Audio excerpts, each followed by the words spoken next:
मैं अमन सर आपका अपने YouTube चैनल पर स्वागत करता हूं। सबसे पहले तो मैं आपको धन्यवाद देना चाहता हूं क्योंकि आपने केवल 3 दिनों में आपने 100 सब्सक्राइबर्स मेरे कंप्लीट कर दिए हैं। आज की डेट में आज मेरा ये चौथा वीडियो है और आपने मेरे लिए 132 सब्सक्राइबर्स कर दिए हैं। इसके लिए मैं आपका बहुत बहुत धन्यवाद अदा करता हूँ। कल हम लोगों ने पढ़ा असर्टिव सेंटेंसेस को कैसे इनडायरेक्ट स्पीच में चेंज किया जाता है। उन्हीं से रिलेटेड, इससे पहले कि मैं आगे इंट्रोगेटिव सेंटेंस में बढ़ूँ, मैं चाहता हूँ कि आप कुछ स्पेशल रूल्स पढ़ें, विशेष रूल्स, यानी जो असर्टिव सेंटेंस में भी काम आएंगे, इंट्रोगेटिव सेंटेंस में, इम्परेटिव में, एक्सक्लेमेटरी में और ऑप्टेटिव सेंटेंसेस में भी काम आते हैं। उस विशेष में आपको ये देखना है कि रिपोर्टेड स्पीच में कुछ इस तरह के शब्द रखे होते हैं। देखिए ज़रा गौर से क्या क्या रखा हुआ है। Well, you see, you know, anyway इत्यादि इत्यादि कुछ ऐसे शब्द होते हैं जो स्पोकन लैंग्वेज में बहुत ज़्यादा बोले जाते हैं। आपने कभी कभी देखा होगा जब किसी खिलाड़ी का इंटरव्यू चल रहा होता है, किसी को मैन ऑफ द मैच मिलता है, तो उस समय जब आते हैं तो वो लोग इस तरह के शब्द बोलते हैं। यू नो, विराट कोहली को मैन ऑफ द मैच मिला, वो बोला यू नो, इस तरीके से करते हुए कुछ आगे की बात सोच लेते हैं। तो इंग्लिश कल्चर में ऐसा कुछ होता है कि हम अगर आगे की बात को कहने के लिए प्रिपेयर हो रहे हैं तो हम यहाँ बीच में कुछ ऐसे शब्दों का प्रयोग करते हैं, जैसे वेल इस तरीके से कोई बोल देता है, या फिर बात को हटाने के लिए एनीवे आगे करके, खैर, बहरहाल ऐसा कुछ बोल करके वो आगे निकल जाते हैं और अपनी आगे वाली बात में चले जाते हैं। अब देखना आपको ये है कि अगर यही शब्द यहाँ रिपोर्टेड स्पीच में आ जाते हैं तो आपको क्या करना होता है। बहुत ही सिंपल सी बात है, आपको इन शब्दों को हटा देना होता है। जब आप डायरेक्ट से इनडायरेक्ट बनाएं तो जब आप इन शब्दों के पास आएंगे तो इन शब्दों को इनडायरेक्ट स्पीच से हटा देते हैं। उसके लिए ज़रा तो देखिए, यह है वो एग्जाम्पल। इस एग्जाम्पल के माध्यम से हम समझने का प्रयास करते हैं कि आखिर उन शब्दों का हम क्या करते हैं। देखिए ज़रा, सेंटेंस लिखा हुआ है my friend said, comma, inverted comma, you see I won't be able to do this job due to some problems। तो यहाँ पर you see, तुम देखते हो, तुम देख रहे हो, यहाँ इस सेंटेंस का कोई ऐसा मतलब नहीं है, बस ये एक तकिया कलाम की तरह से बोला जाता है। ऐसे ही ये वाक्य, ये भी शब्द बोल दिए जाते हैं। यू नो ऐसे शब्द बोल दिए जाते हैं। वेल बॉयज़, वेल गाइज इस तरीके से, या केवल वेल अकेले बोल दिया जाता है, या कुछ ऐसे ही शब्द बोल दिए जाते हैं। तो वो तो बोलचाल की भाषा में होते हैं, बट ये रिटन लैंग्वेज में जब हम इनडायरेक्ट स्पीच में हम किसी दूसरे की कही बात को जब हम रिपोर्ट करते हैं तो इन मीनिंगलेस शब्दों को यहाँ से हटा देते हैं। मीनिंगलेस शब्द होते हैं या फ्रेजेस, और कभी कभी तो ये एक तरीके का सेंटेंस ही हो जाता है, यू सी। तो इस तरह के निरर्थक शब्दों को, मीनिंगलेस शब्दों को या फ्रेजेस को या सेंटेंस भी अगर आ जाए और उनका कोई मतलब ना हो, कोई सेंस ना हो, तो हम इनडायरेक्ट बनाते समय, देखिए ज़रा हमने क्या किया है। इनडायरेक्ट बनाते समय हमने उन सभी शब्दों को हटा दिया है। देखिए very simple, my friend said that, और दैट के बाद यहाँ पर आप जानते हैं सेड है, सेड ऑब्जेक्ट नहीं है तो सेड ही बना रहेगा। इसके बाद आगे देखते हैं दैट कंजंक्शन लगाया, क्यों? क्योंकि यहाँ पर ये आई वॉन्ट बी एबल, ये एक असर्टिव सेंटेंस है, सब्जेक्ट से शुरू हो रहा है, असर्टिव सेंटेंस है। अच्छा, तो हमने दैट नामक कंजंक्शन लगा दिया। वेल, और इस यू सी नामक शब्द को हमने हटा दिया। अभी जैसे मैंने बीच में बोला वेल, यानी अपनी बात को थोड़ा सा चेंज करने के लिए एक निरर्थक शब्द है, लेकिन तकिया कलाम के लिए ये जो स्पोकन इंग्लिश में होते हैं, ये बड़ी इंपॉर्टेंट चीज़ें होती हैं और इनको सीखना पड़ता है, बोलना अपनी हैबिट में शामिल करना पड़ता है। और ये बहुत सारे लोग, almost all the speaking persons really habitualize themselves to speak those types of words and phrases and sometimes sentences। So आपको देखना यह है कि अगर ये शब्द ऐसे रखे होते हैं तो फिर उन्हें हटा देना है। देखिए ज़रा, आप अगर यहाँ यू सी लगा है, यू नो रखा होता, वेल रखा होता, या एनी मोर रखा होता, या ऐसे ही कुछ और भी शब्द होते हैं, अगर वो रखे हैं तो हम उनको वहाँ से हटा देते हैं। आइए ज़रा देखते हैं क्या। तो ही, अब आई बदला, आप जानते हैं आई फर्स्ट पर्सन प्रोनाउन है। क्या है? ये फर्स्ट पर्सन प्रोनाउन है। नियम क्या बोलता है? नियम बोलता है कि फर्स्ट पर्सन के प्रोनाउंस यहाँ रिपोर्टिंग सब्जेक्ट से बदलते हैं, अर्थात रिपोर्टिंग क्लास के सब्जेक्ट से। तो माय फ्रेंड, मेरा मित्र, हमने मान लिया कि हमारा मित्र कोई बॉय ही है, कोई लड़का ही है, तो हमने लड़के के लिए यहाँ पर ही मान लिया, और आई जब ही से बदला तो ही हो गया। क्यों? क्योंकि आई सब्जेक्टिव केस में, क्रिया से पहले है आई सब्जेक्टिव केस में। ओके, आगे बढ़े हम। वोंट, वोंट का मतलब ये शॉर्ट फॉर्म है विल नॉट या शैल नॉट का। शैल नॉट का शॉर्ट फॉर्म होता है वोंट। तो फिर अब जब वोंट है तो आपको अच्छी तरह से मालूम होना चाहिए कि क्या है, ये विल नॉट है। और जब हम इसको यहाँ पर आकर के बदलेंगे तो वो विल नॉट का शॉर्ट फॉर्म ही लिख देंगे वुड। विल का वुड होता है और नॉट उसी में जोड़ दिया तो ये क्या बन गया, वुडंट। इसको हम बोल देते हैं वुडंट और आगे बढ़ा देते हैं। ही वुडंट बी एबल और टू डू, ये इन्फिनिटिव होता है। जब यहाँ पर ऐसी क्रिया होती है, टू लगा होता है, तो फिर कोई टेंस बताने वाले चेंजेस नहीं होते या टेंस में परिवर्तन जैसे चेंजेस नहीं होते। ये इन्फिनिटिव नॉन फाइनाइट वर्ब होती है, आगे चल करके किसी पीरियड में पढ़ाएंगे आपको। और दिस देखिए, दिस को दैट में बदल देते हैं और फिर इसके बाद job due to some problems. Very simple. तो इस तरह से आपको याद रखना है कि अगर इस तरह के शब्द कहीं पर रखे हुए हैं तो हम इनडायरेक्ट बनाते हुए इन शब्दों को हटा देते हैं। अब आइए जल्दी से देखते हैं दूसरा नियम। आइए अब देखते हैं रूल नंबर 2। रूल नंबर 2 एक बहुत ही विशेष नियम है, आपको बड़े ध्यान से समझना है। देखिए क्या लिखा हुआ है, नाउन्स ऑफ वोकेटिव केस। ये नाउन्स ऑफ वोकेटिव केस क्या है और इनके साथ क्या किया जाता है, आइए बड़े ध्यान से समझने का प्रयास करते हैं। देखिए, जब कोई व्यक्ति किसी व्यक्ति को उसका नाम लेकर या कुछ कहकर पुकारता है, जैसे मैं आपके सामने बोलता हूँ, जैसे मैंने ही आपको बुलाया, hey Abhishek, you are a very bad boy. ठीक, अब हमने यहाँ पर क्या कहा, hey Abhishek you are a very bad boy. तो अभिषेक को हमने उसका नाम लेकर पुकारा है, ठीक है। इसी को हम वोकेटिव केस बोलते हैं।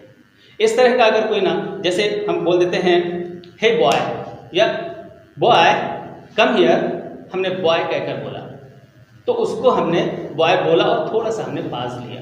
तो जब ये हम किसी भी सेंटेंस में बोलते हैं और किसी का नाम पुकारते हैं या किसी अन्य नाउन के रूप में शब्द जो होता है उसका प्रयोग करते हैं उसको पुकारने के लिए, और वो यहाँ रिपोर्टेड स्पीच में रखा होता है, यानी इन्वर्टेड कॉमास के अंदर अगर रखा होता है तो हम उसके साथ क्या काम करते हैं, उसके साथ या उसको हम कैसे ट्रीट करते हैं, आइए हम इस नियम में यही जानते हैं। देखिए आपके सामने एक उदाहरण रखा हुआ है और इस उदाहरण में पढ़िए। देखिए माई सन्स, ये इन्वर्टेड कॉमा के अंदर रखा हुआ है, ठीक है, यहाँ पर कॉमा। माई सन्स कितना बोला, फिर ये एक रिपोर्टिंग क्लास रखी है, रिपोर्टिंग स्पीच है। सेड द फादर, पिताजी ने कहा, अपने बच्चों को पुकार कर कहा, मेरे पुत्रों, आगे बोलता है वो, आई हैव डिसाइडेड, मैंने निर्णय लिया है, मैंने निश्चय किया है क्या, to give up my job, अपना जॉब छोड़ने का निश्चय किया है। नाउ, अब, एज, क्योंकि, I have grown old now, क्योंकि अब मैं बूढ़ा हो गया हूँ, आई हैव ग्रोन ओल्ड, मैं बूढ़ा हो गया हूँ। इस तरह का सेंटेंस अगर आ जाए तो इन जैसे शब्दों का क्या करना है, यही आपको हम बताने जा रहे हैं। तो बड़े ध्यान से सुनिए। अगर वोकेटिव केस का कोई नाउन है तो बहुत ही सिंपल सी बात है, हम उस नाउन को रिपोर्टिंग वर्ब का ऑब्जेक्ट बना देते हैं जब हम इनडायरेक्ट स्पीच जब बनाते हैं। तो कहेंगे, आप ऐसा कह सकते हैं, सर सेड के बाद ऑब्जेक्ट तो रखा है। जी नहीं, ये ऑब्जेक्ट नहीं है, द फादर ऑब्जेक्ट नहीं है, ये वास्तव में इस क्रिया का सब्जेक्ट है। कभी कभी लिखने में कुछ ऐसा पैटर्न होता है कि हम क्रिया के बाद सब्जेक्ट को रख देते हैं, ये एक पैटर्न है, सीखिए इसको, जानिए समझिए, और ये अक्सर बोला जाता है, ठीक है ना। तो अब देखते हैं कौन कहने वाला कौन है, फादर, पिताजी ने कहा है ना, और किसको पुकारा है, बच्चों को। तो सिंपल सी बात है, किसने किससे कहा, पिताजी ने अपने पुत्रों से कहा। तो पिताजी हुए सब्जेक्ट और कहा क्रिया हो गई, और माय सन्स ये जो कहा ये ऑब्जेक्ट है। तो चलिए यहाँ पर हम क्या करते हैं, नियम क्या बताया, अगर इस तरह का कोई वोकेटिव केस में नाउन रखा हुआ है तो उसे रिपोर्टिंग वर्ब का ऑब्जेक्ट बना देते हैं। तो चलिए हम जरा रिपोर्टिंग क्लास को पहले कंप्लीट कर लेते हैं। तो यहाँ पर पिताजी ने, कहने वाले बोलने वाले कौन, सब्जेक्ट क्या है, पिताजी। सो तो द फादर और सेड है, और किससे कहा है, इनसे, तो सेड के बाद जब यहाँ आएगा और सेड के बाद ऑब्जेक्ट आएगा, जी हाँ, इसको हम इसका ऑब्जेक्ट बना देते हैं। तो जब ऑब्जेक्ट आएगा तो हम टोल्ड लिखेंगे। टोल्ड क्यों लिखेंगे? क्योंकि आगे जो सेंटेंस लिखा है ये सेंटेंस असर्टिव सेंटेंस है। जी हाँ, और असर्टिव सेंटेंस अगर होता है तो कॉमा इन्वर्टेड कॉमा हटाने के बाद हम क्या करते हैं? दैट नामक कंजंक्शन लगाते हैं। ओके, दैट लगा टोल्ड के बाद में हम पहले ये क्या करेंगे? माई सन को भी उधर ले आएंगे। टोल्ड और माई सन, जब माई, चूंकि ये देखिए इन्वर्टेड कॉमास के अंदर है, तो जब हम इसे बाहर लाएंगे तो माई उसी नियम के अनुसार बदल जाएगा। माई क्या है? फर्स्ट पर्सन को रिलेट करता है। क्या है ये? फर्स्ट पर्सन के प्रोनाउन को रिलेट करता है। पजेसिव केस है, आई का पजेसिव केस है ये। आई और मी और माई, आई सब्जेक्टिव केस, मी ऑब्जेक्टिव केस और माई पजेसिव केस। ठीक है ना? तो वो जो है, तो ये जब माई बदलेगा, कहाँ से बदलेगा? सब्जेक्ट से। तो सब्जेक्ट फादर, फादर पुरुष है, पुरुष के लिए हम ही का प्रयोग करते हैं, ही से बदलेगा ये। तो इसका केस देख लेते हैं, ये कौन सा केस है? पजेसिव केस है ये। ध्यान दीजिए, ये पजेसिव केस। तो ही का पजेसिव केस क्या होता है? हिज। तो the father told his sons, ये बोले the father told his sons. अब इसके बाद हम दैट कंजंक्शन लगाएंगे। अब ये हुआ सब्जेक्ट, वर्ब और ऑब्जेक्ट। अब इसके बाद हम कंजंक्शन लगाएंगे और दैट लगाया, कॉमा इन्वर्टेड कॉमा हटे, जैसे ही दैट लगाया अब आगे हम बदलते चले जाएंगे, सिंपल। फिर वही बात है, फर्स्ट पर्सन का प्रोनाउन नियम है, रिपोर्टिंग सब्जेक्ट से बदलते हैं, यानी रिपोर्टिंग क्लास के सब्जेक्ट से। फादर कोई पुरुष होता है तो उसके लिए ही का प्रयोग करेंगे। आई बदलेगा ही से। आई का केस क्या है? सब्जेक्टिव केस है, इसलिए ही अपने सब्जेक्टिव केस में यहाँ पर आ जाएगा, दैट ही। अब टेंस भी बदलेंगे यहाँ पर। ये कौन सा टेंस है? हैज, हैव और प्लस वर्ब की third form present perfect tense है। और नियम के आधार पर यदि रिपोर्टिंग वर्ब पास्ट टेंस में होती है तो वहाँ का टेंस भी बदल जाता है। और उसका नियम है कि प्रेजेंट, जितने भी प्रेजेंट टेंसेज होते हैं वो उसी की तरह प्रकार वो पास्ट टेंस में बदल जाते हैं। अगर वो इज एम आर है तो वाज बदल जाएगा, प्रेजेंट इंडेफिनिट तो पास्ट इंडेफिनिट बदल जाएगा, प्रेजेंट कंटिन्यूअस है तो पास्ट कंटिन्यूअस बदल जाएगा, प्रेजेंट जाएगा। और प्रेजेंट परफेक्ट कंटिन्यूअस टेंस है तो पास्ट परफेक्ट कंटिन्यूअस टेंस में बदल जाएगा। ये सिंपल से टेंस के बदलने के रूल्स होते हैं। आपने पढ़े होंगे, नहीं पढ़े होंगे, मैं किसी पीरियड में आपको वो पूरी चार्ट बनाकर, ये PNT यहाँ पर जो 3 प्रकार के शब्दों में परिवर्तन होते हैं उनके सारी की सारी लिखित में आपको इसी तरीके से लिख दूंगा, तो आप लोग अपने कॉपी में उसको नोट कर लीजिएगा। Okay, so that he. अब इसके बाद हैज, हैव है तो उसको तुरंत पास्ट परफेक्ट में बदल देंगे तो हैड हो जाएगा, और वर्ब की third form decided. He had decided to give up. अब टू गिव लगा हुआ है, ये भी क्रिया है तो अब ये चेंज नहीं होगी, क्योंकि ये तो टू है और टू प्लस वर्ब की फर्स्ट फॉर्म इन्फिनिटिव होती है, वो टेंस नहीं बताती है, इसलिए उसमें कोई परिवर्तन नहीं। तो to give up, to give up my, फिर से फर्स्ट पर्सन का प्रोनाउन है, फिर ही से बदलेगा, यानी फादर से बदलेगा, यानी ही से बदलेगा, लेकिन इसका केस क्या है? पजेसिव केस है, तो ही का पजेसिव केस ले आएंगे, और वो पजेसिव केस क्या होता है? हिज। ही का पजेसिव केस हिज, ही का ऑब्जेक्टिव केस हिम। ये आपको याद करनी पड़ेगी भाई, वो प्रोनाउन वाले टेबल आपको याद करनी पड़ेगी। देखिए अच्छा, तो ये हुआ पजेसिव केस। तो पजेसिव केस बदलेगा कहाँ से? फादर से। फादर के लिए ही नामक प्रोनाउन, और ही का पजेसिव केस हिज, तो यहाँ पर आ गया हिज जॉब। और नाउ को देन में, ये निकटता प्रकट करने वाला शब्द है तो नाउ को देन में बदल देते हैं। ओके, देन लगा दीजिए। एज, आगे बढ़े। अब आई, ये फिर से एक फर्स्ट पर्सन प्रोनाउन है, फिर से वो फादर से बदलेगा, सब्जेक्ट से बदलेगा। फादर फिर ही है तो ही से बदलेगा। अब इसका केस देख लीजिए, क्रिया से पहले लिखा है, सब्जेक्टिव केस है तो ही अपने सब्जेक्टिव केस में आ जाएगा, और ही। ठीक है, इसके बाद देखें हैव, फिर ये टेंस है, हैव ग्रोन वर्ब की थर्ड फॉर्म, इसका मतलब प्रेजेंट परफेक्ट टेंस है, इसे फिर से पास्ट परफेक्ट टेंस से बदल देंगे। ही हैड ग्रोन ओल्ड, और देन, नाउ को फिर से देन में बदल, ये लीजिए, बहुत ही सिंपल से। अब इस तरह से अब आप देखें तो अगर कोई भी ऐसा वोकेटिव केस में नाउन रखा हुआ है, कई बार ऐसा होता है कि यहाँ पर हम किसी को पुकारते हैं। बहुत सारे एग्जाम्पल्स तो मैं नहीं दे सकता हूँ, लेकिन मैं आपको ओरली एक दो और एग्जाम्पल्स बता देता हूँ। जैसे द मदर सेड, माता ने कहा, Sita why don't you do this, Sita तुम ये काम क्यों नहीं करती हो। तो इस तरह के जितने भी वोकेटिव केस के नाउन्स होते हैं उनको हम सीधे सीधे रिपोर्टिंग वर्ब का ऑब्जेक्ट बना देते हैं। ये इतना सा नियम है। आइए अब हम तीसरे नियम की ओर। आपके सामने ये तीसरा नियम है। तीसरे नियम का नाम है टर्म ऑफ एड्रेस। ये नियम का नाम नहीं है, ये एक्चुअली एक प्रकार का फ्रेज है जो एक विशेष स्थिति को प्रकट करता है। सेंटेंस के अंदर किसी भी वाक्य में किसी एक फ्रेज की स्थिति को प्रकट करता है। जरा उसको देखते हैं वो है क्या।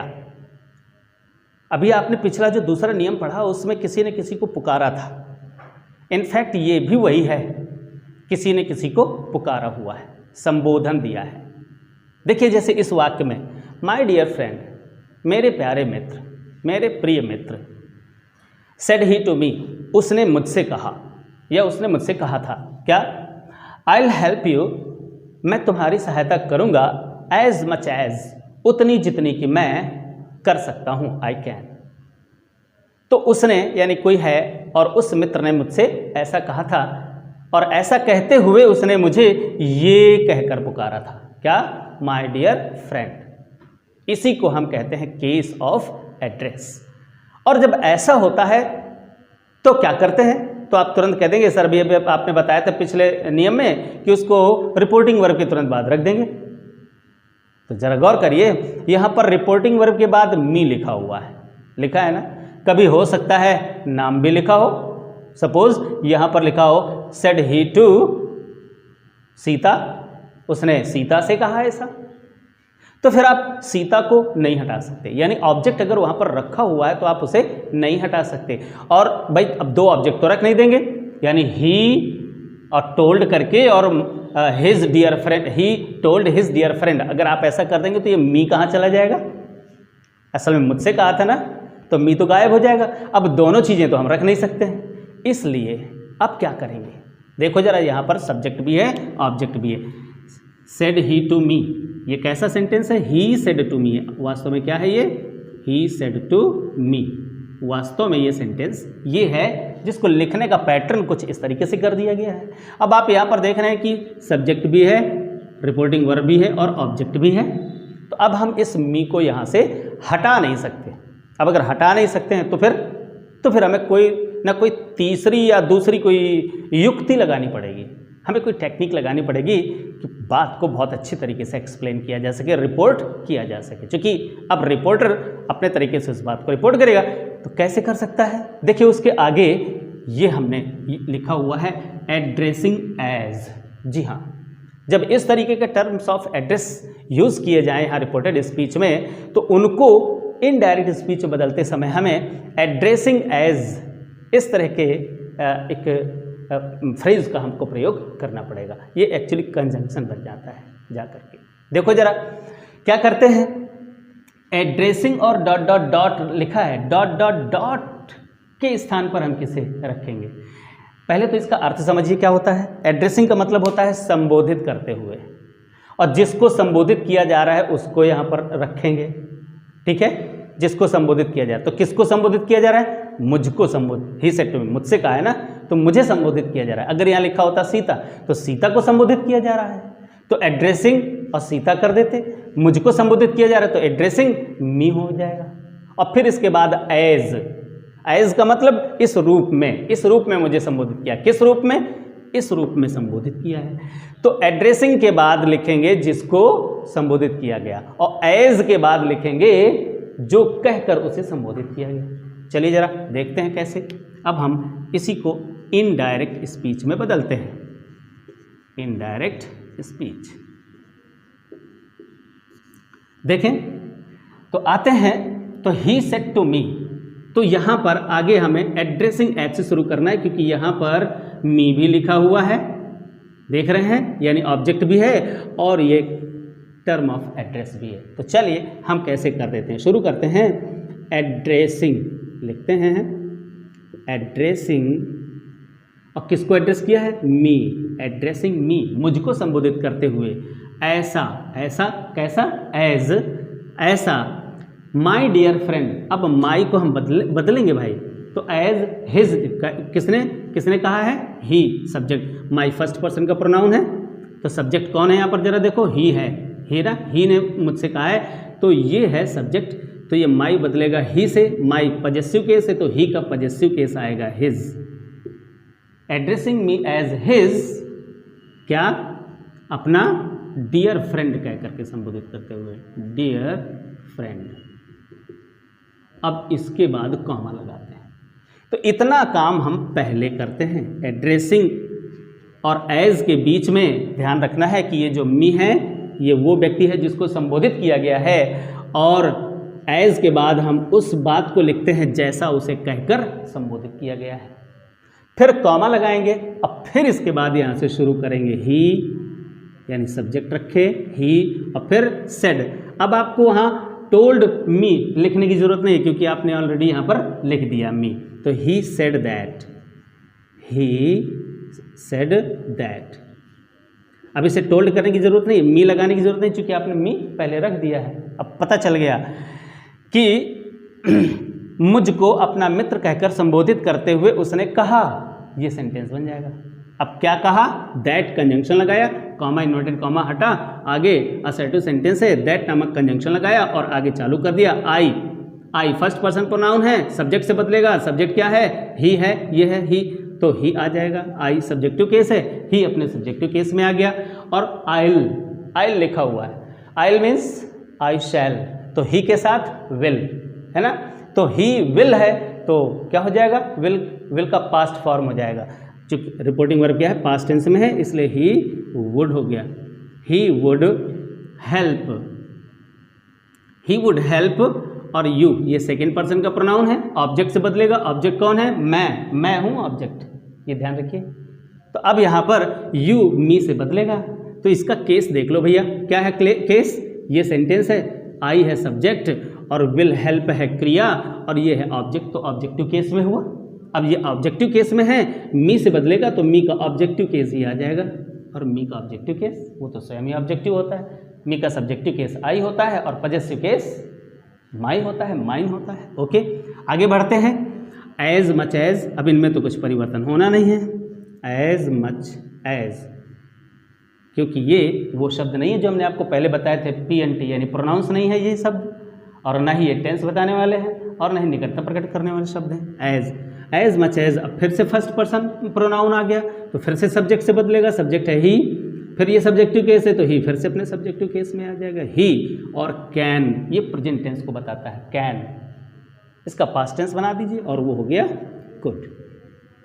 ये लीजिए, इस तरह से आप एड्रेसिंग एज का प्रयोग करके और टर्म ऑफ एड्रेस में रखे हुए किसी फ्रेज को आप इस तरह से इनडायरेक्ट स्पीच में प्रयोग कर सकते हैं। अब आइए जल्दी से चौथा नियम भी पढ़ लेते हैं। अब देखते हैं रूल नंबर 4। ये चौथी विशेष बात है, आपको बड़े ध्यान से देखना है। अब देखते हैं इस चौथी विशेष बात में क्या है। चौथी विशेष बात में है unreal past when used in reported speech, यानी जब यहाँ रिपोर्टेड स्पीच के अंदर कोई एक ऐसा सेंटेंस रखा होता है जो अवास्तविक भूतकाल होता है। अनरियल पास्ट माने अवास्तविक भूतकाल। अवास्तविक क्या होता है? अवास्तविक वो होता है जो पहले कभी हुआ ही नहीं लेकिन फिर भी उसके होने की बात कर रहे हैं, उसे हम अवास्तविक कहते हैं। अब चलिए जरा एक उदाहरण भी देख लेते हैं उस अवास्तविक की बात। देखते हैं, अगर यहाँ पर इस सेंटेंस में लिखा हुआ है Ram said to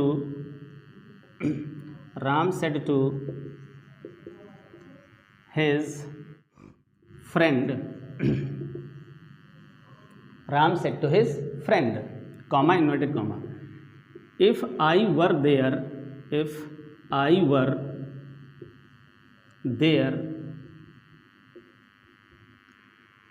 I would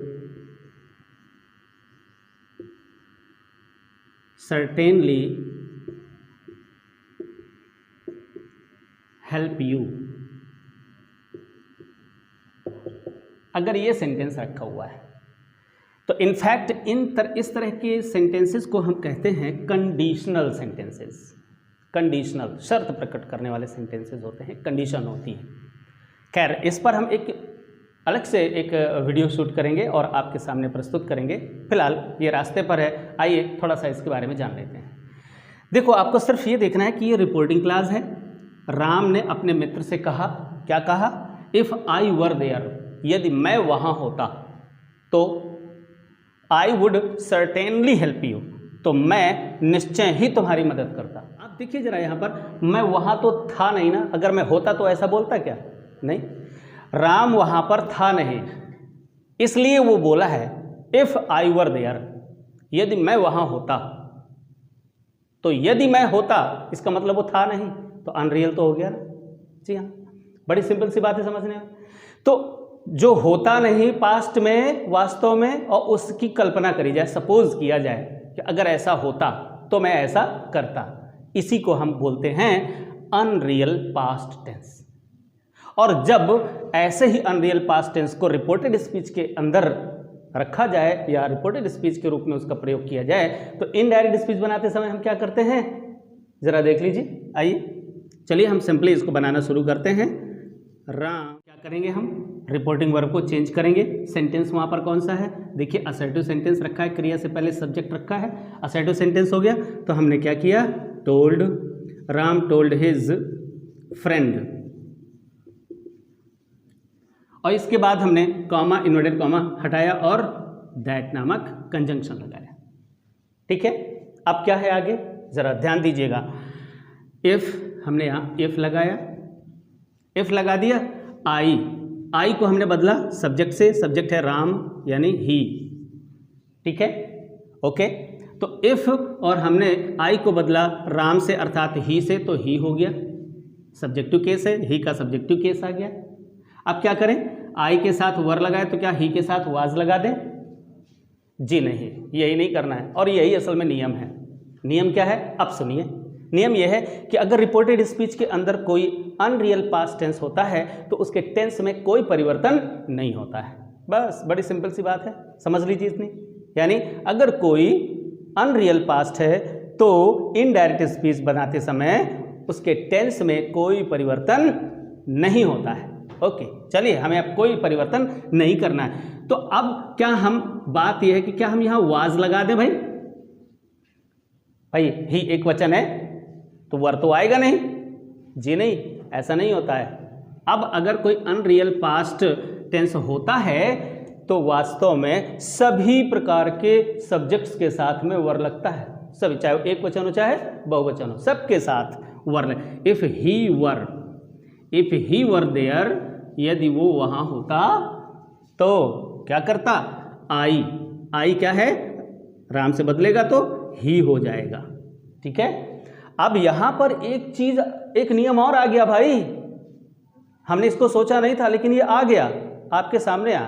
देखिए क्या है, यहां पर राम भी थर्ड पर्सन है और यहां पर हिज फ्रेंड वो भी थर्ड पर्सन। इसके लिए भी हम ही का प्रयोग करेंगे और इसके लिए भी हम ही का प्रयोग करेंगे। ये दोनों ही थर्ड पर्सन के प्रोनाउंस हो गए और सिंगुलर नंबर में हो गए।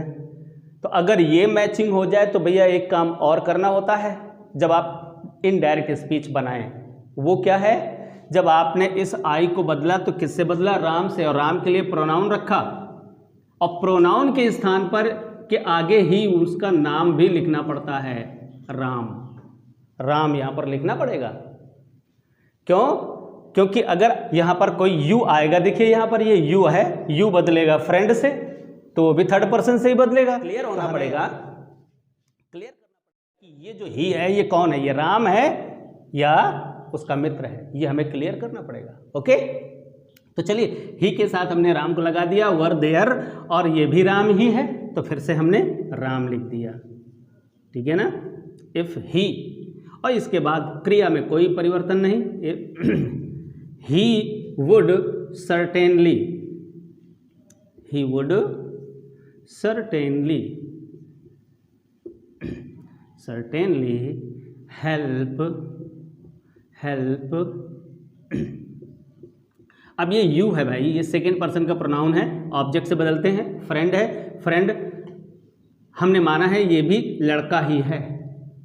अब अगर हमने इसको मान लिया कि ये कोई लड़की है तो फिर ये राम यहाँ लिखने की ज़रूरत नहीं है। अगर ये फ्रेंड को हमने मान लिया ये कोई लड़की है तो यहाँ पर हर कर देना, बस इतनी सी बात है।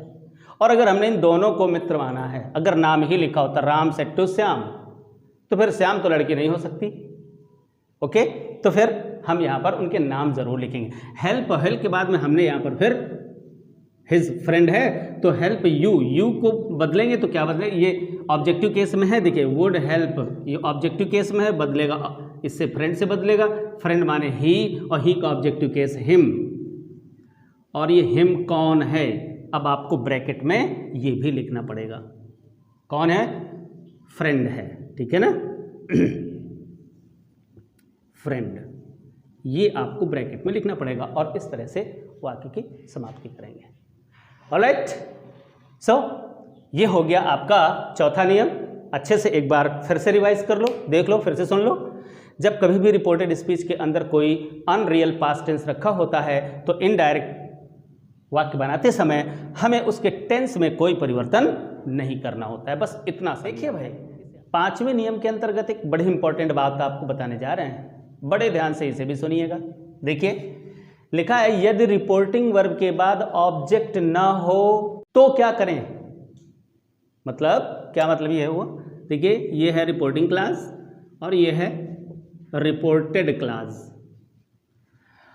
और हमारे कहने का तात्पर्य है कि यदि यहां पर सब्जेक्ट रखा हुआ है प्लस वर्ब रखी हुई है और इसके बाद कोई वर्ब ऑब्जेक्ट नहीं है, ये है ही नहीं, और यहाँ पर कोई सेकंड पर्सन का प्रोनाउन यानी यू सब्जेक्टिव केस में या योर पजेसिव केस में, अगर ऐसे सेकंड पर्सन प्रोनाउंस अगर यहाँ पर आए हैं तो क्या करेंगे, क्योंकि ये सेकंड पर्सन प्रोनाउंस तो कहाँ से बदले जाते हैं, ऑब्जेक्ट से बदले जाते हैं, और ऑब्जेक्ट यहाँ पर है नहीं, तब क्या करें भाई, तब बड़ी प्रॉब्लम हो जाएगी। जब है नहीं तो बदलें किससे, जैसे नीचे एक नियम सेंटेंस लिखा हुआ है, आई सेड, मैंने कहा, क्या कहा, यू आर लेजी बॉय, तुम एक बहुत ही लेजी बॉय हो, मैंने ऐसा कहा किसी से। अब मैं उसे फिर से रिपोर्ट कर रहा हूँ, ठीक, मैंने कहा था और मैं ही उसको रिपोर्ट कर रहा हूँ। अब कैसे कहूँगा मैं, देखो जरा, आई सेड, ये एक असर्टिव सेंटेंस है, इसलिए हमने यहाँ पर कॉमा इन्वर्टेड कॉमा हटाकर दैट लगाया।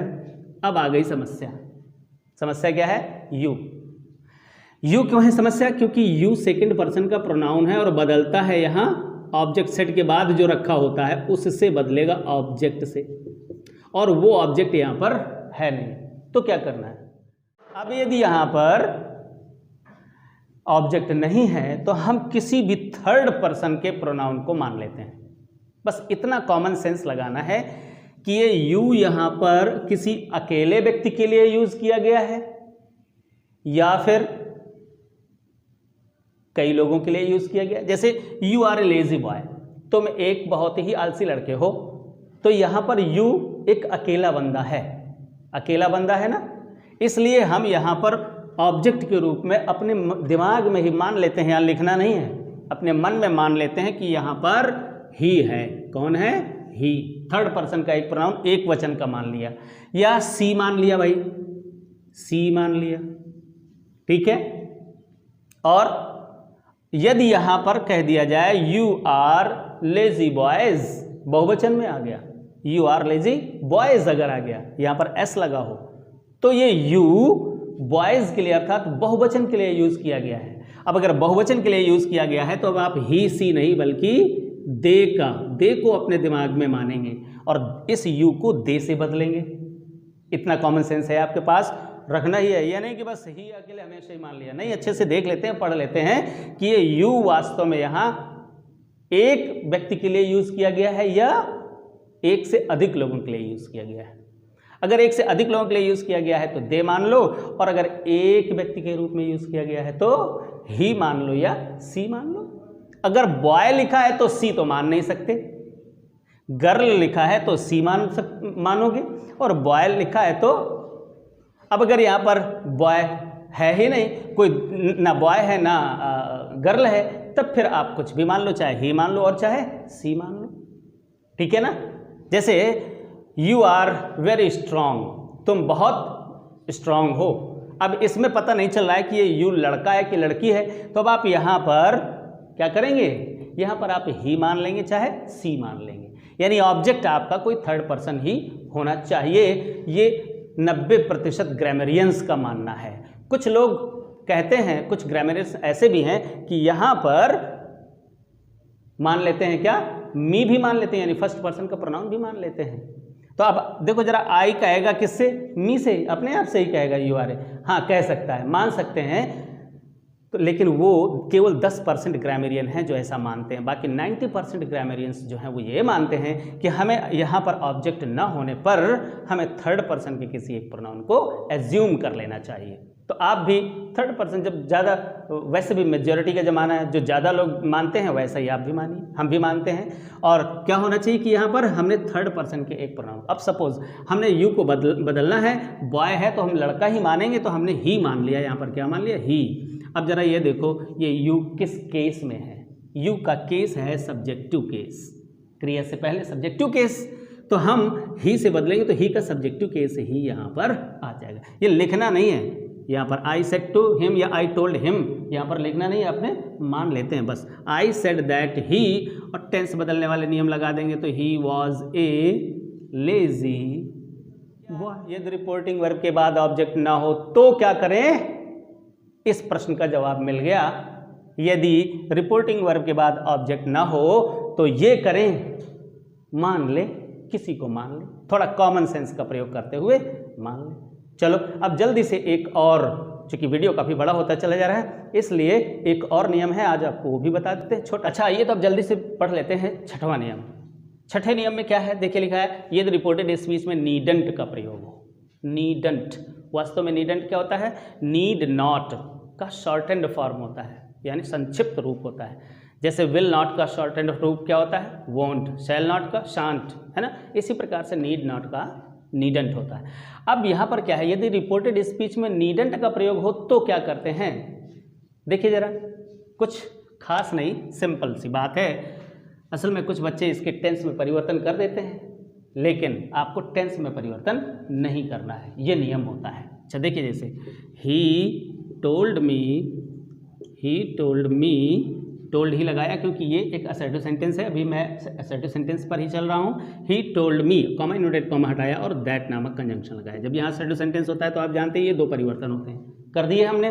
इसके बाद यू बदला मी से आई हो गया, ये सब्जेक्टिव केस में है, और ये ऑब्जेक्ट से बदलता है, आई हो गया।